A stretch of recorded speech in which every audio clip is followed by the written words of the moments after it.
नमस्कार, news state पर आपका स्वागत है। मैं हूं आपके साथ लोकेंद्र त्यागी। आपके मुद्दे में आज बात करेंगे मध्य प्रदेश के पूर्व मुख्यमंत्री और मौजूदा मुख्यमंत्री के बीच सवालों के सिलसिले की, जो कि तेज हो चला है। हर दिन शिवराज या कमलनाथ में से कोई ना कोई एक दूसरे से सवाल कर रहा है। आज चर्चा इसी मसले पर कि क्या सिर्फ सवाल दागे जा रहे हैं, लेकिन जवाब कौन देगा। सवाल जवाबदेही तय करने के लिए या जवाबदेही से बचने के लिए हैं।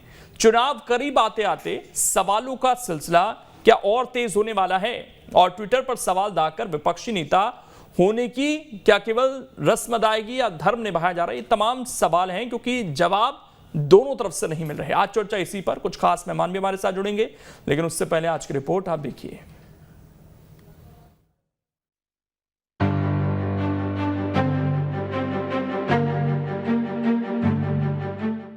यह वचन पत्र आपका झूठ का पुलिंदा। जी हां, मध्य प्रदेश में सवालों की सियासत का सिलसिला जारी है। पूर्व मुख्यमंत्री कमलनाथ ने जब मुख्यमंत्री शिवराज सिंह चौहान पर ट्विटर के जरिए एक के बाद एक सवाल दागे, तो फिर मुख्यमंत्री ने भी सवालों के जरिए पलटवार कर दिया। मैं कमलनाथ जी से पहला सवाल यही पूछ रहा हूँ, प्रधानमंत्री किसान सम्मान निधि में जब प्रधानमंत्री जी पैसा दे रहे थे, तब कमलनाथ जी आपने सारे किसानों के नाम वो मांगते रहे कि जो पात्र किसान है उनकी सूची भेज दो, आप लटकाते रहे। आपका क्या बिगड़ता था? दरअसल पिछले कई दिनों से कमलनाथ लगातार ट्विटर के जरिए शिवराज पर सवाल दाग रहे, जिसके बाद सवालों पर सवाल का सिलसिला और तेज हो गया। शिवराज ने पूछा, वचन पत्र के मुताबिक 2 लाख किसानों का कर्ज माफ हुआ था क्या? कमलनाथ ने सवाल किया, हमारी सरकार में शुरू हुई ऋण माफी की प्रक्रिया को कब पूरा करेंगे? शिवराज ने पूछा, अप्रैल 2018 से दिसंबर 2018 के बीच कर्ज लेने वाले किसान ऋण माफी से वंचित क्यों रह गए थे? कमलनाथ ने पूछा कि 2008 में 50,000 किसानों की ऋण माफी का जो वादा था, उसे पूरा किया गया क्या? शिवराज ने पूछा, जिन किसानों का कर्ज 2 लाख रुपए से ज्यादा था, उसे क्यों नहीं माफ किया गया? कमलनाथ ने पूछा, सीएम के तौर पर आपने 21,000 घोषणाएं की, उनमें से कितने पूरे किए? तो इस तरह मध्य प्रदेश की सियासत में सवालों की बौछार है, लेकिन जवाब का अब भी इंतजार है। Team news state. चर्चा करने के लिए 3 खास मेहमान इस वक्त हमारे साथ जुड़ गए हैं। सबसे पहले परिचय करा देता हूं। प्रदीप तिवारी जी हैं, वरिष्ठ पत्रकार हैं। अनिल पटेल जी हैं, नेता हैं बीजेपी के। और संतोष परिहार जी हैं, प्रवक्ता हैं कांग्रेस के। पहले अनिल जी और संतोष जी, दोनों से मैं एक एक सवाल पूछना चाहता हूं और छोटा सा जवाब दीजिएगा। यहां पर सवाल के बदले सवाल पूछा जाएगा या जवाब मिलेगा? अनिल जी, शुरुआत आपसे।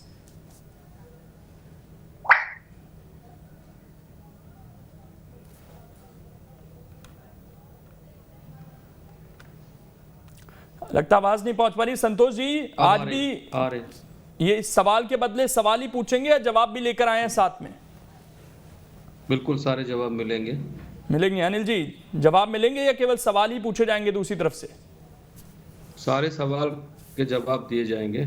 तो शुरुआत इसी से कि कमलनाथ जो सवाल पूछ रहे हैं, उनका जवाब क्यों नहीं दिया? बताना चाहिए था। जो सवाल उन्होंने पूछे, कर्ज माफी को लेकर पूछे, 21,000 योजनाओं को लेकर पूछे, तो सामने से सवाल पूछे जा रहे हैं, जवाब तो कोई देने को तैयार नहीं है।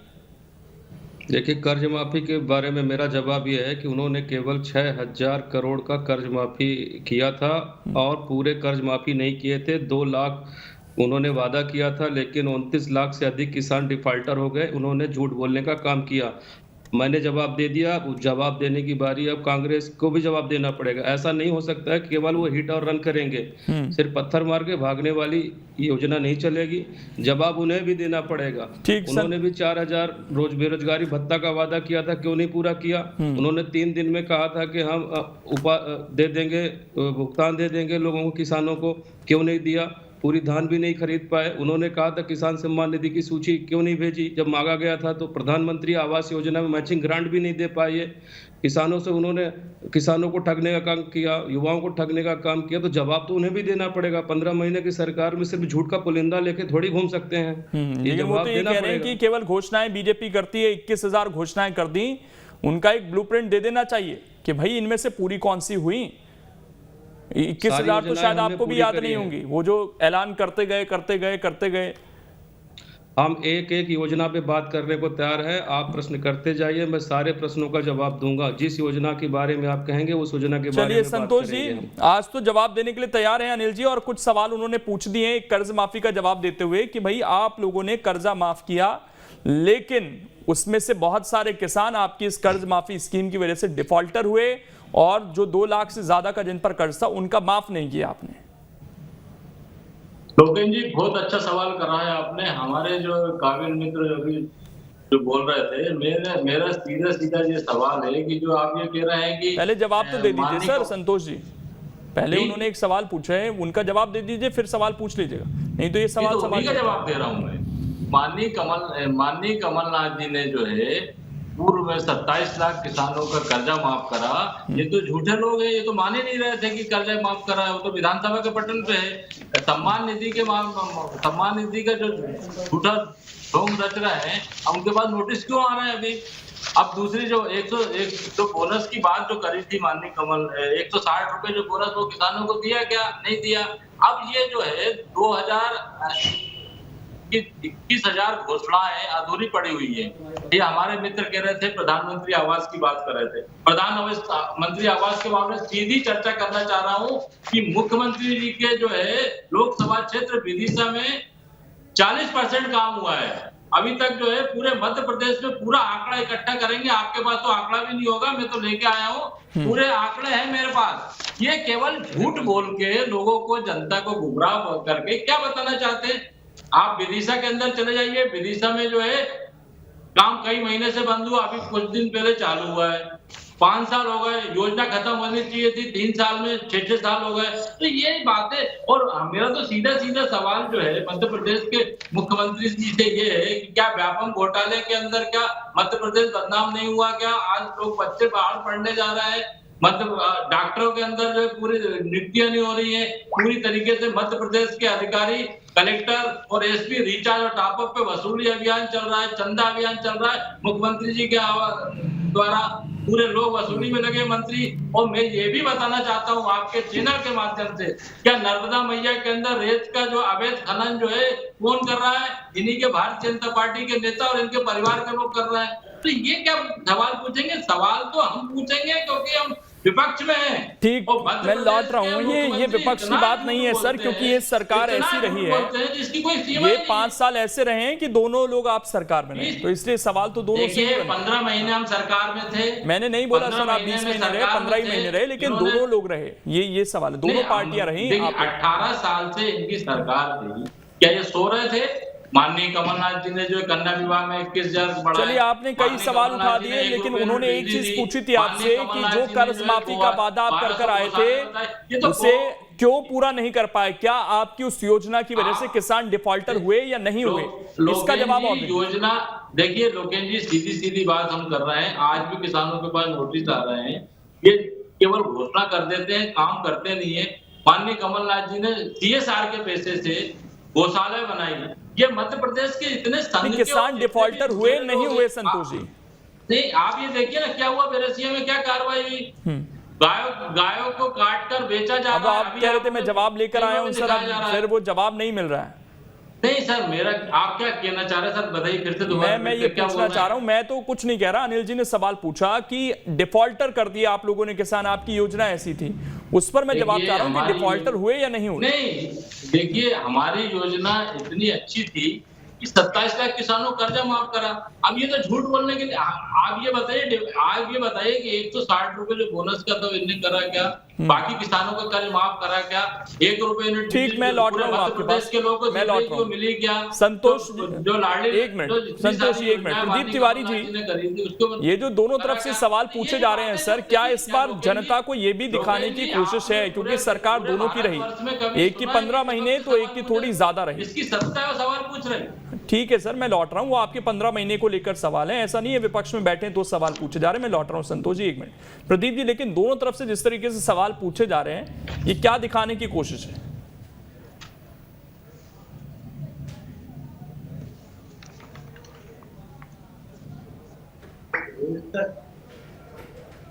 पिछली बार जब कांग्रेस की सरकार आई थी तो मैनिफेस्टो में कहा गया था, और मुझे लगता है कि कांग्रेस के साथियों को भी याद होगा कि आते ही सरकार में आते ही और हम कर्ज माफी करेंगे किसानों का।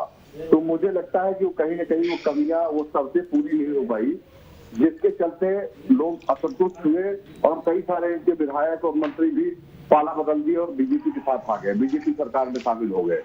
दूसरी बात रही बीजेपी के साथ मुझे लगता है कि उन योजनाओं का लाभ किसानों को देने का प्रयास तो किया है बीजेपी ने, लेकिन जिस तरीके से करना चाहिए, जो छोटे मझोले किसान थे जिनकी बहुत सारी उम्मीदें थी, उतना उस तरीके से नहीं कर पाई है बीजेपी भी। लेकिन प्रयास मुझे लगता है कि बीजेपी ने इस बार किया था। इस बार जब सदन की बैठक चल रही थी विधानसभा की, तो मुझे लगता है मुख्यमंत्री जी ने अपने भाषण में ये बात कही थी कि हमने 7 पॉइंट कुछ कर्ज माफी हमने किया है, और उसको कई के दौरान ये बात को रखा भी था। तो मुझे लगता है कि दोनों पार्टियों को ये सोचने की समय है कि जो वादा हम करते हैं, जो भी वादा हम जनता के बीच में जाके चुनावी के समय में करते हैं, उन वादों को कैसे पूरा करें उसकी एक स्कीम पहले से बना लेनी चाहिए। सिर्फ बातें करने से या सरूपा छोड़ देने से पार्टियों के हितैषी नहीं बन जाएंगे लोग, इसलिए पार्टियों को तय करना पड़ेगा अपने मैनिफेस्टो में। लेकिन ये चुनाव बड़ा दिलचस्प है, कुछ भी कहिए प्रदीप तिवारी जी, दोनों पार्टियां सवाल भी पूछ रही हैं और दोनों पार्टियों के लिए बताने के लिए भी है कि हमने ये किया था, तो ऐसी भी एक चुनाव देखने को मिल रहा है। लेकिन अनिल जी देखिए, उन्होंने कई सवाल फिर से पूछ दिए, उनका आप जवाब दीजिएगा, लेकिन कुछ चीजें तो धरातल पर भी दिख रही हैं सर। जैसा अभी संविदा स्वास्थ्य कर्मचारियों की हड़ताल, वो नियमित करने की मांग कर रहे हैं, वो कह रहे हैं कि हमें से तो 2018 में वादा किया गया था, वो पूरा क्यों नहीं हुआ। फिर सवाल ये भी पूछा जा रहा है कि आप ये मानते हैं कि कोई सरकार आई, उसकी योजना की वजह से किसान डिफॉल्टर हुए, इसमें किसानों की गलती नहीं थी, तो फिर आपने उन किसानों को डिफॉल्टर होने से क्यों नहीं बचाया? क्या आप उनका बचे हुए लोगों का कर्जा माफ नहीं कर सकते थे? उन लोगों की क्या गलती रही? क्या केवल उन्होंने कांग्रेस को वोट दे दिया, ये गलती रही? ये जवाब भी तो देने पड़ेंगे। देखिए, पहले अपने मित्र का सवालों का जवाब देना चाहूँगा। उन्होंने गेहूं की बोनस की बात करी थी, तो कृषि विकास दर 3% पे छोड़ के गए थे, उसको 18.8% करने का काम भारतीय जनता पार्टी की सरकार ने किया है। और गेहूं और धान पे समर्थन मूल्य जो था 530 रुपये था धान पे, 1940 रुपये किया, और गेहूं में समर्थन मूल्य 620 रुपया था, उसको हमने 1975 रुपया करने का काम भी हमारी भारतीय जनता पार्टी की सरकार ने करा है। आवास पे इन्होंने सवाल उठाया था कि आवास कितने बड़े हैं बता दें, तो प्रति ग्राम पंचायत 168 आवास देने का काम भारतीय जनता पार्टी की सरकार ने किया है, और 5 लाख से अधिक आवास बनाने का काम पूर्ण हो चुका है, और 8 लाख और आवास इस वर्ष में बन जाएंगे। बिल्कुल झूठ बोल रहा हूँ, बिल्कुल झूठ बोल रहा हूँ। और दूसरा, मध्य प्रदेश के अंदर आप बताइए, विदिशा शिवराज सिंह चौहान जी के क्षेत्र में क्या हुआ? कहाँ के आंकड़े लेके आओ भैया, कहाँ के आंकड़े ले आओ? अरे दिख रहा है पूरा, सरकारी आंकड़े सब चीजें जो है ना में नहीं बनते हैं आंकड़े, ये कांग्रेस के कार्यालय में नहीं बनते हैं, ये सरकारी आंकड़े हैं। अगर 5 लाख आवास बने हैं तो वो लिखित में है सरकार, 5 लाख आवास बनाने का काम हमने किया है, और 8 लाख इस बार क्यों करेंगे हम? 168 आवास प्रति ग्राम पंचायत हमने बनाए हैं। और आप सुन लीजिए, किसानों को प्रधानमंत्री किसान सम्मान निधि में 6,000 प्रदेश से हमें 4,000 रुपया से 10,000 रुपया प्रतिमाह देने का काम कर रहे हैं। और जो पात्र महिलाएं होंगी, और जो है आज हमने लाडली बहना योजना का घोषणा करी है, उसमें भी 10,000 झूठ क्यों बोल रहा हूँ, नकली 12,000 रुपया प्रतिमाह 12%। ऐसे तो बात नहीं आ पाएगी सर, ऐसे तो नहीं आ पाएगी संतोष जी, जब आपका मौका आएगा आप बोल दीजिए। देखिए लोकेश जी झूठ नहीं बोले, थोड़ी होता है। नहीं, आप विदिशा की बात कर रहे हैं, क्या आप ओवरऑल उनका जो आंकड़ा है उसको गलत बता रहे हैं? सीहोर में क्या हुआ, भोपाल में क्या हुआ? अरे राजधानी में सब जगह बने। साहब कहाँ की बातें कर रहा हूँ, कहाँ से लेके आ रहा हूँ? पाएंगे बोल लीजिए। मुख्यमंत्री के क्षेत्र में तो हुआ नहीं है, लोकसभा क्षेत्र में बाहर से लेके आए। भोपाल के अंदर आप बताइए विदिशा में काम हो गए क्या सबको? प्रधानमंत्री आवास मिल गए क्या विदिशा में? 6 साल से काम चल रहा है, रुका पड़ा था, अभी काम चला है। बोल चुके हैं तब मैं बोलूंगा। ये जो कुछ भी बीजेपी कार्यालय से बना के ला रहे हो क्या? जनता को दिख रहा है, जनता को मूर्ख मत बनाइए, बहुत बड़ा चैनल है और मैं ऑथेंटिक बात कर रहा हूँ। एक मिनट आप रख दीजिएगा अपने आंकड़े, 1 मिनट उनको कंप्लीट करने दीजिए। अनिल जी जब मौका दूंगा तो आप अपने आंकड़े रख लीजिएगा। एक बातें कर रहे हो आप, क्या बातें कर रहे हो आप? झूठ बोलोगे कुछ भी चैनल में। 1 मिनट संतोष, 1 मिनट प्लीज, संतोष यहाँ पे प्रधानमंत्री आवास कहाँ दिया गया बताइए? अनिल मुझे जी बोल बोलिए। रहा हूँ आप। एक minute Santosh ji please complete करने दीजिए, उसके बाद आप अपनी बोल बात चुके रख लीजिए। हो तो मैं आपको बोलूं। फैक्ट्स गलत लगे आप काउंटर कर लीजिएगा। एक मिनट प्लीज उनको कंप्लीट करने दीजिए एक बार। अनिल जी कुछ भी बोलिए। बोलना है ना, तो आप क्या कंप्लीट अरे सर कर रहे मौका हैं? दूंगा ना, आप अपनी बात रख लीजिएगा। एक मिनट रुक तो जाइए, अभी डिबेट में समय है। ठीक है, तो आप मेरा जवाब ले लेना। जी अनिल जी बोलिए। देखिए अब किसानों की बात कर लेता हूं मैं। किसानों के खाते में आज हमने 73 लाख किसानों खाते में 2-2 हजार रुपए डालने का काम किया है। स्टेट लेकिन सर जो सवाल था वो तो नहीं बताया ना आपने कि डिफॉल्टर जो किसान हुए उनको बचाने के लिए क्या किया गया। वो सरकारी योजना थी सर, वो किसी पार्टी की योजना नहीं थी, कांग्रेस पार्टी की नहीं थी, वो सरकार क्यों, तो क्या जो दूसरी सरकार आई वो उसको कंटिन्यू नहीं कर सकती थी? लोकेन जी मेरी बात सुनिए, सरकारी योजना नहीं थी कि 2000 तक का किसान माफ करेंगे। ये कांग्रेस की घोषणा पत्र था। अब कांग्रेस की सरकार बनी थी तो कांग्रेस को नियम बनाने थे, भारतीय जनता पार्टी को नहीं बनाने थे। जो भारतीय जनता पार्टी को नहीं बनाने थे, लेकिन जो सरकार 27 लाख लोगों का कर्जा माफ कर गई, जो बच गए, क्या वो आगे कंटिन्यू हो सकते थे क्या? हाँ, ये क्या व्यवस्था ऐसी कोई करके गए थे क्या? कांग्रेस से जवाब दें इसका, ऐसी क्या व्यवस्था करके गए थे? ये तो कुछ करके नहीं गए थे। नहीं तो वो जो विधानसभा में आंकड़ा आया जिसका अभी संतोष जी ने हवाला दिया कि इतने लाख लोगों का कर्जा माफ हुआ, वो हुआ या नहीं हुआ, और हुआ तो कैसे हुआ फिर वो? अब कांग्रेस के झूठ को हम क्यों सही करेंगे साहब? ये तो विधानसभा, ये कांग्रेस का झूठ नहीं है सर, ये सरकार का जवाब देना है कि पिछली सरकार अगर ये दावा कर गई कि 27 लाख किसानों को कर्जा माफ हुआ तो वो हुआ था या नहीं हुआ था। ये तो विधानसभा में आप बताते हैं ना आंकड़े, ये तो सरकारी आंकड़े, कांग्रेस बीजेपी की बात ही नहीं। 29 लाख किसान डिफॉल्टर हुए हैं इनके झूठे वादे के कारण। अब आप फिर बाद में कहेंगे कि 4000 का इन्होंने वादा किया था बेरोजगारों को भत्ता देने का, तो कांग्रेस भाजपा की सरकार दे। तो ये तो कोई बात नहीं हुई ना लोकेंद्र जी। नहीं बात बिल्कुल ठीक है, लेकिन अगर वो कांग्रेस पार्टी ने वादा किया, लेकिन जब वो सरकार में आ गए सर, तब वो कांग्रेस नहीं हो गई, वो सरकार में आ गई। सरकार अगर ये एक कर गई कोई व्यवस्था, तो आगे उसको कंटिन्यू क्यों नहीं किया गया? इन्होंने तीर्थ दर्शन क्यों बंद कर दिए? संबल योजना क्यों बंद कर दी? मुख्यमंत्री कन्यादान योजना क्यों बंद कर दी? ये सब ठीक है, मैं जवाब ले लेता हूं संतोष जी। व्यवस्था आप लोगों ने क्यों नहीं की थी, और व्यवस्था की थी तो फिर सारे किसानों का एक साथ कर्जा माफ कर देते सर। इसको पंचवर्षीय योजना क्यों कर दिया गया? कम से कम एक फाइनेंशियल ईयर लेकर चलते, क्योंकि किसानों को आगे भी कर्जा लेना होता है। ये थोड़ी है कि वो वेट करते रहेंगे आपकी कर्ज माफी का, तब तक तो डिफॉल्टर हो ही जाना था उनको। बात ये नहीं है, हमारे मित्र तैयारी करते नहीं है। माननीय कमलनाथ जी के कार्यकाल में ये दर्शन योजना पूरे देश में वैष्णो माता से लेके हर जगह अब आप जिससे जो सवाल पूछो उसका जवाब अभी भी नहीं है ना। नहीं जी, मैंने सीधा सवाल पूछा, सीधा जवाब दे दीजिए, उसके बाद जो उन्होंने सवाल उठाया उसका जवाब भी दे देना। आपका सीधा हमने जो है 27 लाख किसानों का, सारे किसानों का एक साथ कर्जा, आप अगर कर्ज लेते हैं, मान लीजिए संतोष जी, एक उदाहरण के जरिए समझने की कोशिश करते हैं इसको। आपने अगर कर्जा लिया और आपको उसकी किस्त चुकानी है, अगर किस्त नहीं चुकाएंगे तो डिफॉल्टर हो जाएंगे। अब ऐसा तो है नहीं कि बैंक मोहलत देगा कि आप वेट करते रहिए, सरकार आपका कर्जा माफ करेगी। 5 साल 6 साल ऐसे वेट तो नहीं कर सकते, वो तो आपको जल्द से जल्द करना था काम। लोकेन जी अपनी भी जानकारी आप दुरुस्त कर लीजिए, हमारे काबिल मित्र बैठे इनकी भी कर लीजिए। माननीय कमलनाथ जी की सरकार में, एक मिनट सुनिए आप, माननीय कमलनाथ जी की सरकार में एक भी किसान डिफॉल्टर नहीं हुआ था, एक भी किसान, सबकी व्यवस्था हो रही थी। 27 लाख किसानों को कर्जा माफ किया था, तो आगे जो है बाकी लोगों को कर रहे थे। मैं तो यही तो पूछ रहा हूँ सर, मैं तो यही पूछ रहा हूँ कि वो वेट कितने दिन करेंगे? 15 महीने तो आपको मिले ना, वो यही सवाल पूछ रहे हैं। वो तुरंत सभी किसानों का एक साथ व्यवस्था क्यों नहीं हो पाई? क्या मध्य प्रदेश की आर्थिक स्थिति ऐसी नहीं थी? यही क्या मध्य प्रदेश की आर्थिक स्थिति ऐसी नहीं थी कि एक साथ सब किसानों का कर्जा माफ हो जाए? नहीं, कभी भी क्या है उसमें क्या प्रोसीजर था? लोकेन जी बहुत अच्छा सवाल करा आपने कि किसानों, सरकार की आर्थिक स्थिति नहीं थी ऐसा कोई कारण नहीं था। क्या है, उसके चरणबद्ध तरीके से पूरा उसका सर्वे करा के नीचे से शुरुआत करी गई थी कि जो शुरू में 50 लाख, ऐसा नहीं होता साहब कि एक ही बार में सब हो जाए। और इनकी तो 21,000 घोषणा है, उसका क्या हो रहा है पूरा दिख ही रहा है।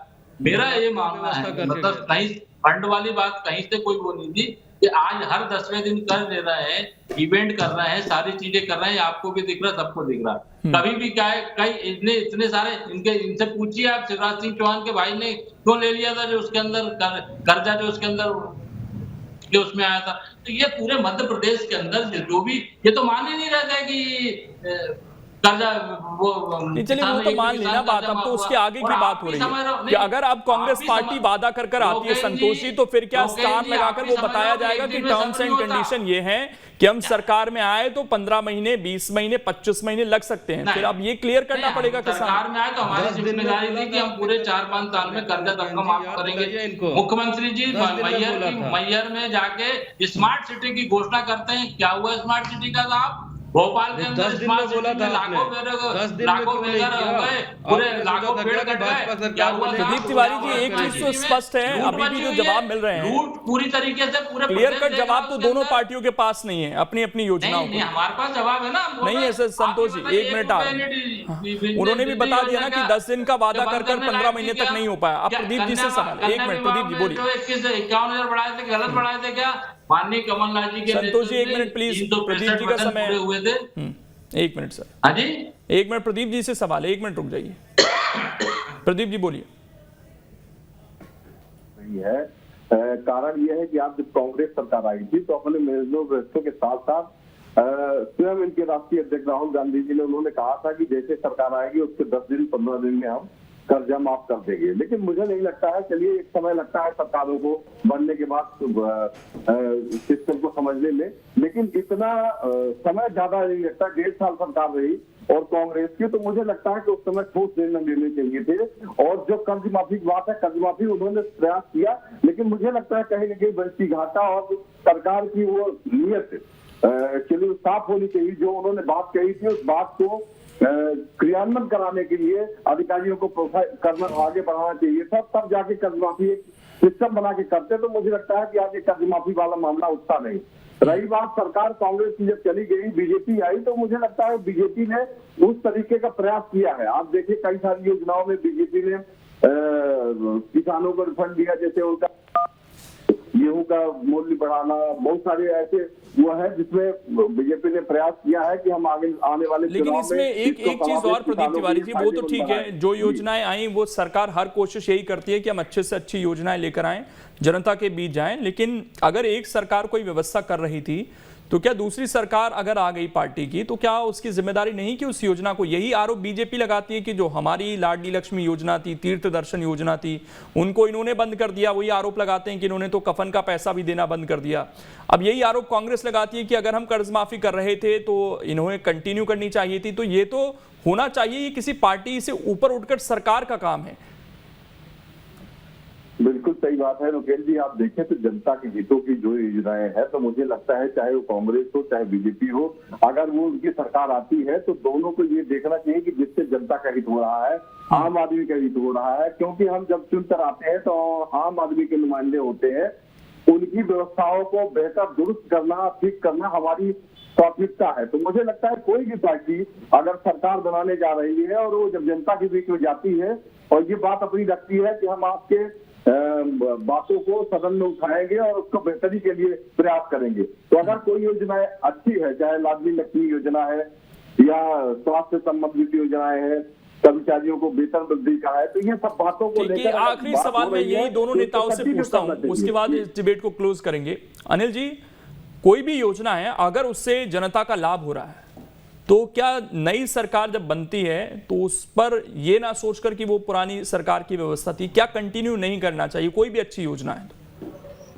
लोकेंद्र जी, जब कोई योजना बनती है या घोषणा करते हैं उसके पीछे कुछ कंक्रीट प्लानिंग होती है। बिना प्लानिंग के अगर सिर्फ योजना बनाने, सिर्फ घोषणा करने के लिए ही घोषणा कर देंगे तो उसको पूरा कैसे कर पाएंगे? जब इन्होंने 10 दिन का वादा किया था और 15 महीने में नहीं करा इन्होंने, और उसका ठीकरा फोड़ रहे हैं भारतीय जनता पार्टी की सरकार पे या भाजपा सरकार पे, तो ये कहाँ तक उचित है? इनके पास कोई कंक्रीट प्लान ही नहीं था। किस आधार पे? मुझे तो लगता है कि जब ये घोषणाएं करते हैं तो पहले इनको आधार बताना चाहिए, कैसे करेंगे। अगर ये कह रहे 4,000 देंगे तो 4,000 कैसे देंगे, इसका भी तो जवाब इनके पास होना चाहिए। कल कोई कह देंगे कि हम 50,000 देंगे तो कहां से देंगे, जब हमारा उतना ही देश के पास उतना पैसा नहीं है। करेंगे संतोष जी जल्दी से, अगर क्योंकि वो भी आरोप लगाते हैं कि आपने कफन तक का पैसा रोक दिया, लाडली लक्ष्मी योजना बंद कर दी, तो क्या ये जिम्मेदारी नहीं है किसी भी सरकार की वो कंटिन्यू करे, और अब जब इस तरह के वचन पत्र, मैनिफेस्टो, घोषणा पत्र जो भी बने उसमें बहुत क्लियरली अपनी रिसर्च को रखा जाए कि ऐसे ये चीजें होंगी,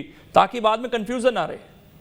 देखिए लोकेन्द्र जी, माननीय कमलनाथ जी ने जो भी घोषणाएं करी थी उसके अंदर पूरा उतारने का पूरा प्रयास करा, उसको मध्य प्रदेश की जनता ने उसको जो है देखा। 1 रुपये यूनिट बिजली योजना जो कहीं से बिजली विभाग का नुकसान नहीं हुआ था, उससे फायदा ही हुआ था। आज हम बिजली की मार झेल रहे हैं। और जहां तक ये तीर्थ दर्शन योजना की जो बात कर रहे हैं, तीर्थ दर्शन योजना माननीय कमलनाथ जी के कोई बंद नहीं करी थी। लाडली योजना में पैसे बढ़ाए थे, ये झूठ बोल रहे हैं कि बंद करी, कोई योजना बंद। संबल की जगह दूसरी सवेरा योजना थी, उसके अंदर कोई योजना जन हितैषी योजना है, कभी बंद नहीं होती। नाम बदलने की पॉलिटिक्स तो है, इस बात को तो आप स्वीकार कर रहे हैं। बहुत शुक्रिया। बहरहाल समय इतना ही है मेरे पास, माफी के साथ संतोष जी मैं रुक रहा हूँ, समय इतना ही है। बहुत बहुत शुक्रिया आप तीनों का जुड़ने के लिए और इस चर्चा का हिस्सा बनने